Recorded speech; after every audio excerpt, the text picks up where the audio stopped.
Gestão de culto. Abra sua Bíblia comigo em Romanos capítulo 5. Vamos ler a partir do verso 1. Título dessa mensagem: Alegria nas provações. Irmãos, que tema difícil. Mas é o que o Senhor tem para mim e para você aqui nessa noite. Você crê nisso? Feche seus olhos então, vamos orar, clamar por revelação do Senhor sobre as nossas vidas. Pai, te agradecemos, nós cremos que a presença do Espírito Santo é palpável aqui nessa noite. Nós já pudemos perceber isso. Sabemos que o Senhor está aqui, mas o Senhor já tem revelado essa presença. E agora oramos através da Tua palavra. Ministra aos nossos corações, ministra ao coração de cada um dos irmãos aqui na igreja, em nome de Jesus. Amém. Irmãos, vamos ler do verso 1 até o verso número 5. Estou aqui na versão, na Nova Almeida atualizada. Você que não trouxe, pode acompanhar também aqui atrás, tá bom? Justificados, pois, mediante a fé, nós temos paz com Deus por meio do nosso Senhor Jesus Cristo, pelo qual também temos acesso, pela fé, a esta graça na qual estamos firmes e nos gloriamos na esperança da glória de Deus.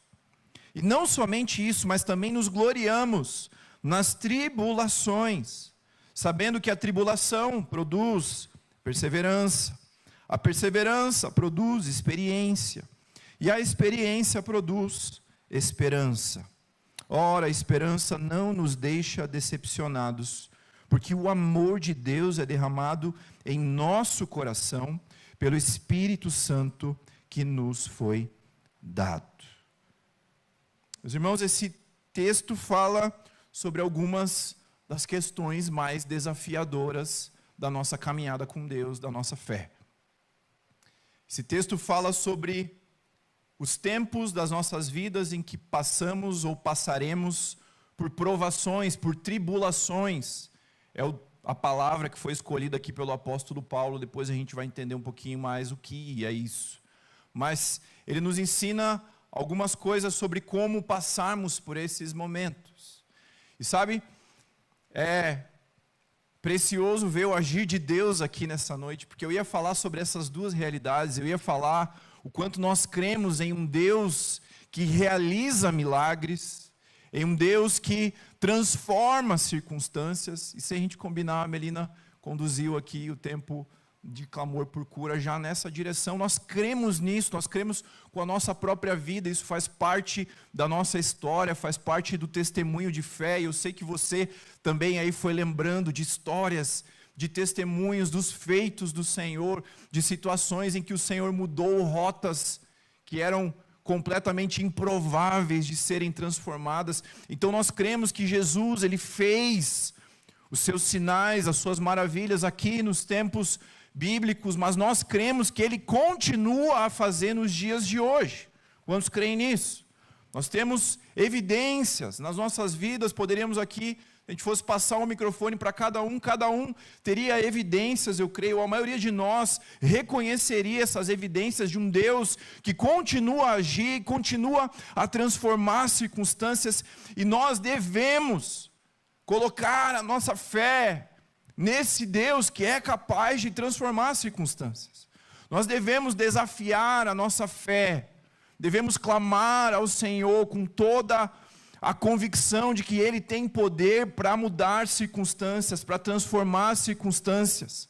É isso que nós devemos levar, inclusive, para as pessoas que estão sem essa esperança, quando nós vamos orar com eles, quando vamos visitar essas pessoas. A Melina já contou um pouco também da experiência que eu tive hoje lá com um pai, clamando junto com ele, o filho que até ontem de manhã estava com eles em casa, e de repente de tarde está com febre, convulsionou no hospital, foi entubado, teve parada cardíaca. O que eu vou orar com essa família? Eu sei que Jesus fez, e eu creio que Ele vai fazer na vida do Mateus também, em nome de Jesus. Nós cremos com todo o nosso coração nisso, mas esse texto não fala sobre os sinais, sobre as maravilhas. Esse texto nos ensina algo diferente. E aqui é a primeira coisa que nós precisamos entender, meus irmãos. Às vezes a gente tem dificuldade de crer como duas coisas assim podem conviver juntas na nossa fé. Como crer em um Deus que faz milagres, mas ao mesmo tempo crer e descansar na soberania de Deus? Como colocarmos a fé em prática, orarmos por cura, orarmos por sinais, por maravilhas, e ao mesmo tempo cremos que o Senhor, Ele é soberano sobre todas as circunstâncias, que Ele nunca perdeu o controle. E aqui eu gosto da expressão que o Saião usa, que ele fala sobre alguns aspectos que são agridoces da fé. Algumas coisas que não tem aquele sabor bem claro, bem distinto, não é igual algo que é totalmente salgado, algo que é uma sobremesa, mas é aquela mistura de sabores. Eu creio que nesse tema o Senhor nos ministra dessa forma, nessa direção, nos impulsionando a crermos que estes sinais, essas maravilhas continuam a seguir aqueles que creem no Senhor, mas ao mesmo tempo nos ensinando como passar pelas tribulações. E essas duas realidades, elas têm muitas coisas a nos ensinar. A gente vai passar por algumas delas aqui nessa noite. Meus irmãos, analisando as peças desse quebra-cabeça aqui de Romanos capítulo 5, o verso 1, talvez um dos versos mais importantes do Novo Testamento.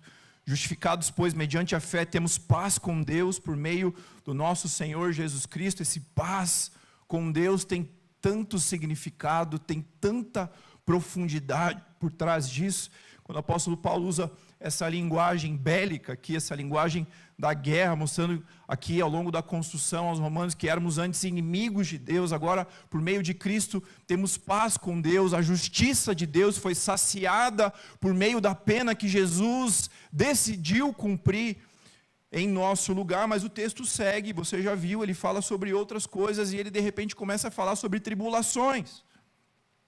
Mas a chave, e é muito especial você dedicar momentos para aprofundar aqui em trechos de Romanos, porque são pecinhas de um quebra-cabeça que às vezes a gente precisa se dedicar um pouquinho mais para entender como elas se conectam. A chave, o ponto central dessa passagem, ele é quando nós lemos por meio do nosso Senhor Jesus Cristo.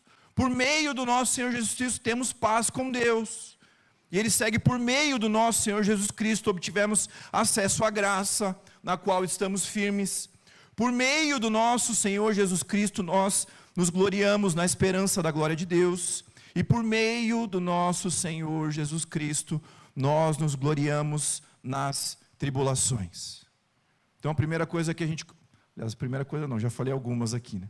Uma coisa que a gente entende aqui olhando para esse texto é que a gente não se alegra, a gente não se gloria pela tribulação por ela mesma. A gente não tem prazer no sofrimento, irmãos. Deus não tem prazer em te fazer sofrer. E nós não somos chamados a uma caminhada de simplesmente encontrarmos prazer no sofrimento. Mas aqui nós vemos que em Cristo Jesus há um propósito maior cumprido através das tribulações. E aí sim, o que são essas tribulações? Aqui nós podemos usar lá a etimologia, podemos entender a origem dessa palavra, ela nos ajuda a confirmar aquilo que a gente já entende como senso comum aqui do que é tribulação. Tribulação ou tribulus era um instrumento agrícola, era uma máquina, como se fosse uma máquina, um instrumento agrícola que ele era usado para prensar, para apertar ali os grãos do trigo em especial, para separar o que era grão do que era palha. Então, era algo conhecido da linguagem daqueles dias e fazia uma outra associação a então um instrumento de trabalho, mas um instrumento de trabalho que era uma prensa, que era aquilo que precisava apertar o trigo para então separar a parte boa, a parte útil da parte que era inútil, da parte que era ruim. Então, trazendo aqui para os nossos dias esse conceito, ele nos mostra que normalmente uma tribulação, ela vem como uma situação que a gente não exerce controle. Muitas vezes ela vem de forma inesperada e que gera um momento de adversidade nas nossas vidas. Talvez você nunca tenha passado por isso. Será que não? Acho que todos nós já passamos, ou talvez até muitos de nós estamos passando por isso agora. Só que, meus irmãos, esse texto que nós lemos aqui de Romanos 5, ele tem alguns textos que são irmãos dele. E é poderoso a gente ver que esses textos que são similares a ele não são do apóstolo Paulo. Então a gente começa a entender que tem aqui uma teologia, tem um conceito a respeito de tribulações, de provações da fé, que já era amplamente difundido, conhecido na igreja ali do primeiro século, porque a gente vê lá em Tiago, no capítulo 1, dos versos 2 até o 4. Meus irmãos, tenham por motivo de grande alegria o fato de passarem por várias provações, sabendo que a provação da fé de vocês produz perseverança. Ora, a perseverança deve ter ação completa, para que vocês sejam perfeitos e íntegros, sem lhes faltar nada. De novo, aqui ele não usa tribulação, mas ele usa provação, a provação da nossa fé, e ele mostra também que existe um propósito por trás das provações. Tem um para quê aqui nesse texto, para que vocês sejam perfeitos ou aperfeiçoados e íntegros, sem que lhes falte coisa alguma. Há um propósito por trás das tribulações. Não há uma proposta de termos prazer no sofrimento em si, mas há um convite do Espírito Santo, há um convite da palavra de Deus para entendermos que esses processos das tribulações, das provações, quando decidimos passar cada um deles com Deus, esses processos, eles têm, da parte do Senhor, algo a ser gerado em nós, nas nossas vidas. Então não o prazer no sofrimento, mas o prazer naquilo que é gerado através dessas circunstâncias e quando decidimos passá-las com o Senhor Jesus. Amém até aqui, irmãos? Então, falamos um pouquinho sobre o que está por trás, qual é o propósito, mas o que elas geram nas nossas vidas. Aí a gente volta lá para o texto aos Romanos. De forma bem didática, o apóstolo Paulo, ele separa esse processo em 3 momentos, ou 3 frutos, 3 consequências que o passarmos por tribulações com Jesus gera em nós. E aqui eu quero passar nessa noite por cada uma delas. A primeira delas é a perseverança. Olha o que diz a palavra de Deus: também nos gloriamos nas tribulações, lá no verso 13 do capítulo 5 de Romanos. Nos gloriamos nas tribulações, sabendo que a tribulação produz perseverança. E, meus irmãos, se a gente já entendeu aqui que esse conceito da tribulação, ele também tem a ver com a provação da nossa fé. Se é provação, se é uma prova, a gente pode ser aprovado ou podemos ser reprovados. Mas a gente precisa perceber que uma provação que vem do Senhor sobre nós, ela vem para provar a nossa fé e não para provar o nosso Deus. E como é difícil a gente perceber isso quando está passando por uma provação. Às vezes a gente quer provar o Senhor. Senhor, se você está aí mesmo. Quem nunca fez essa oração, né? Se você está aí mesmo, se você existe, se você realmente me ama, então faz tal coisa na minha vida. Então me tira dessa dor, me tira dessa tribulação. Só que, meus irmãos, a tribulação ela não vem para Deus provar nada para nós. Ela vem para que a nossa fé seja provada e a nossa fé seja refinada no Senhor. E aí vem o terceiro texto que eu comentei, que é irmão deste, lá em 1 Pedro capítulo 1, versos 6 e 7, mais ou menos a mesma coisa. Ele diz aqui em palavras diferentes. Então vimos o apóstolo Paulo, vimos Tiago e agora vemos Pedro declarando isso. Nisso vocês exultam, embora no presente, por breve tempo, se necessário, sejam contristados por várias provações. De novo vem um para quê? para que, uma vez confirmado o valor da fé que vocês têm, muito mais preciosa do que o ouro perecível, mesmo apurado pelo fogo, resulte em louvor, glória, honra na revelação de Jesus Cristo. Então aqui a gente amplia o entendimento do propósito das provações. Isso vem para gerar algo em nós, isso vem para refinar a nossa fé, mas tudo isso para louvor, para honra, para glória do nosso Senhor Jesus Cristo. Como é bom passarmos pelas provações, podermos olhar para trás e contarmos o favor de Deus nas nossas vidas.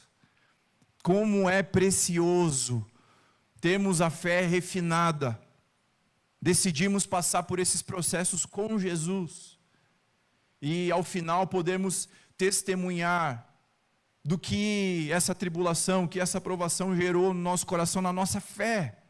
Só que, meus irmãos, aqui tem um detalhe tão importante. A perseverança, ela não é gerada apenas quando eu e você obtemos o resultado que nós queremos nas tribulações. A perseverança, ela também, e talvez principalmente, ela pode ser gerada em nós, quando acontece exatamente o oposto daquilo que nós esperávamos em Deus. Nós conhecemos o caso de uma família que passava por uma situação de doença com uma criança, que essa criança lutou, perseverou, a família lutou em oração, perseverou em oração, mas o Senhor levou aquela menina para a glória de Jesus. Agora, quando olhamos para o testemunho daquela mãe, quando olhamos para o testemunho, para a forma como ela passou por aquilo, quando olhamos para a forma como os olhos dela continuaram voltados para Jesus, para a gratidão dela pela vida da filha, quando vemos a forma como ela permaneceu fiel ao Senhor Jesus, mesmo ao final daquele processo tão doloroso, meus irmãos, ali eu vejo perseverança fluindo de uma tribulação. Mesmo quando o resultado não foi o que todo mundo esperava, a gente orou com toda a fé, a gente dobrou os joelhos, a igreja orou por vários e vários meses, mas o Senhor apontou para outra direção, e aquela família permaneceu fiel e amando a Jesus. Perseverança nas tribulações. Então, olhando para esse texto, para essa realidade, entendemos que essa perseverança, ela não vem só quando obtemos o resultado que nós esperamos. A perseverança não é até eu receber a minha bênção, a minha resposta. A perseverança não é só se eu receber a minha bênção e a minha resposta, mas a perseverança, ela está no fato de nós permanecermos firmes com Jesus ao longo de todo esse tempo. E esse é, meus irmãos, um dos aspectos mais lindos da fé, segundo as Escrituras.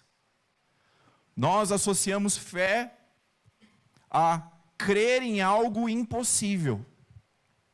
E a Bíblia também fala sobre este tipo de fé, mas a maior parte das vezes em que nós vemos fé nas Escrituras tem a ver com permanecermos fiéis, mesmo que a circunstância seja ruim. Permanecermos fiéis ao Senhor, mesmo se a resposta não for do jeito que a gente gostaria. E a gente começa a entender um pouquinho melhor o que significa sem fé, é impossível agradar a Deus. Se formos levados o tempo todo pelos ventos das circunstâncias, é impossível agradarmos a Deus. E também por isso, o Senhor permite essas tribulações, essas provações, para que o valor dessa fé em nós seja refinado. E não porque Deus só quer testar a gente, irmãos, mas porque termos uma fé refinada é uma base, é um fundamento para a gente avançar na nossa vida com o Senhor, para a glória de Jesus. Então, a perseverança tem a ver com permanecermos fiéis ao Senhor Jesus Cristo, com ou sem a resposta esperada. Até o último segundo, cremos que Ele tem poder para mudar as circunstâncias. Amém? Mas se a resposta não vier, continuamos olhando para Jesus e dizendo, assim como Marta, eu creio que o Senhor é o Cristo. Assim como Marta, enquanto Lázaro ainda estava morto, ela vai até Jesus, ela abre o seu coração, ela expõe as suas frustrações, mas em determinado momento ela diz, eu creio que o Senhor é o Cristo, é aquele que haveria de vir. Permanecer fiel em todas as circunstâncias. O Senhor quer gerar isso no seu coração.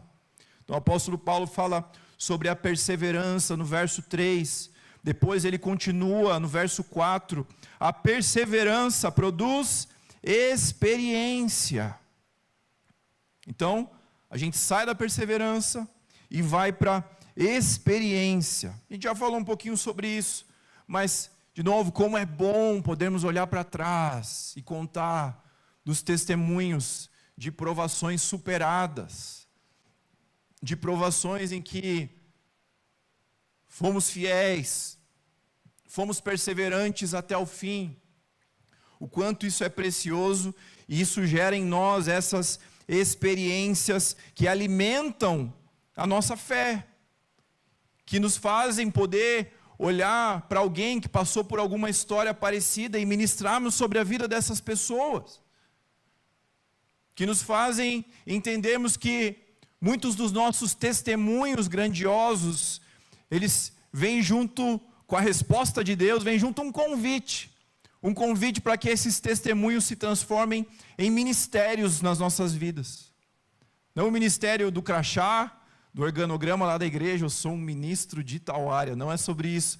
O ministério no sentido de servirmos a igreja do Senhor naquela área em que nós já fomos curados, em que nós já fomos tocados, em que nós já perseveramos no Senhor, em que nós já recebemos respostas favoráveis, positivas de Deus, ou em que nós já recebemos nãos de Deus, mas quando perseveramos, isso se transforma em experiência, que eu quero usar essa palavra, isso se transforma em testemunho. E aí nós podemos olhar para trás, celebrar, lembrar, nos alegrarmos, chorarmos, como aconteceu aqui enquanto a Mê contava desse testemunho na nossa vida. Chorarmos juntos, mas apontarmos para Jesus e falarmos, vale a pena permanecer fiel a Ele. Vale a pena voltarmos os nossos olhos para Jesus no meio das tribulações. Então, isso gera as experiências. E aqui, meus irmãos, de novo, independente de quais sejam as respostas, eu creio que é muito pouco a gente achar que essas experiências elas só podem ser contadas ou geradas quando recebemos aquilo que esperávamos. Não. Independente de qual seja a resposta, o testemunho principal está em permanecer fiel ao Senhor. Permanecer fiel a Jesus. Sabe por quê? Porque tem gente que é curado e depois dá as costas para Deus. Então a cura por si, o milagre por si, ele pode glorificar a Deus, mas pode não glorificar também. Ele pode ser um instrumento para você levar as pessoas até Jesus, ele pode vir com esse testemunho junto com ele, para você levar isso adiante, que seja assim na sua vida, em nome de Jesus. Mas ele não é uma garantia de que a partir daquele momento, você se tornou um cristão padrão. Não é isso. O que faz com que essas experiências sejam geradas é, sobretudo, a perseverança, permanecemos fiéis ao nosso Senhor.